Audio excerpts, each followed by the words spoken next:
I'm kinda into arcade racers.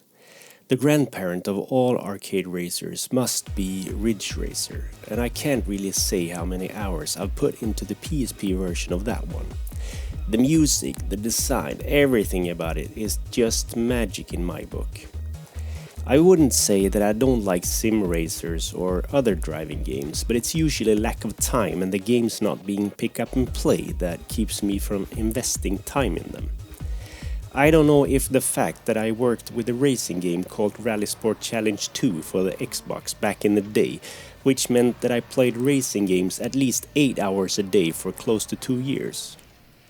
Today I can't seem to find the motivation to play games like the Gran Turismo series, Project Cars or Forza, mainly because it's somewhat the same thing and too much of it.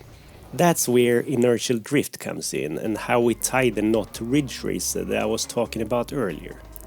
Inertial Drift is an arcade racer developed by Level 91 Entertainment and published by PQube. This is, as far as I know, the first time a twin-stick arcade racer is released, and maybe it's the dawn of some new mechanics because these mechanics are actually pretty smart and quite frankly so obvious that all drifting games should have them.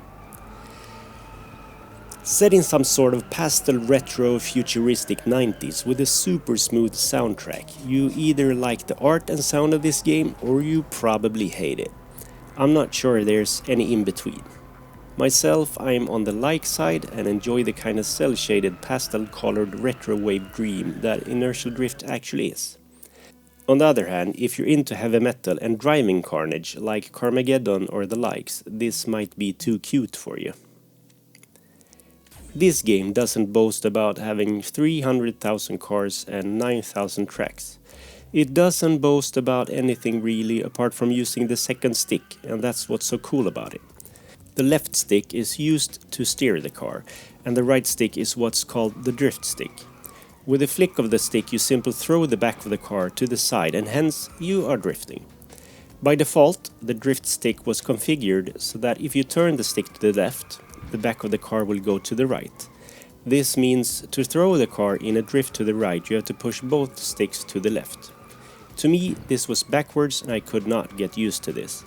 After checking the settings and inverting the drift stick, I was on track again, doing drifts that left skid marks on both track and in my underpants. With this system, it's possible to hold a long drift through a series of curves going in both directions.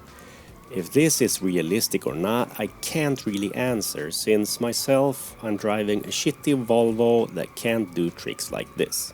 This game doesn't try to be realistic, and if you missed that by looking at the art style, you will be disappointed. On the other hand, if you want some smooth driving that will give you that in-the-zone feeling when you got a good run, this is a keeper. I'm not a good player, and this game took some time to getting used to. If you play the simpler cars and think you've got control of them, check out the more powerful cars and you will give up on life in just a few moments.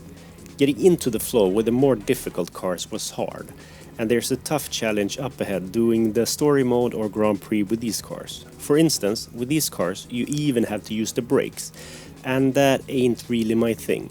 I'd rather be using what's called the paint brake, like the side of the car. All in all, this is a fun game that gives me some sort of retro nostalgic feeling.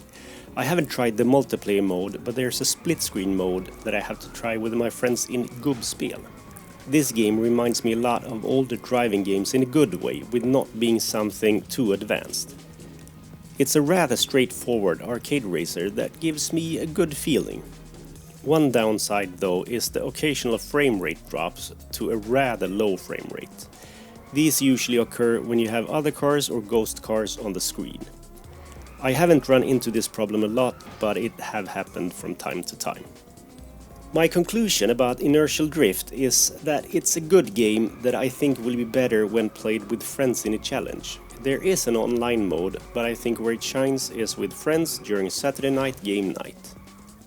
The game is released on the 8th of September and is available as both a physical and as a download. So for a good time, check it out on the eShop. Until next time, stay safe, stay gold and keep your head down.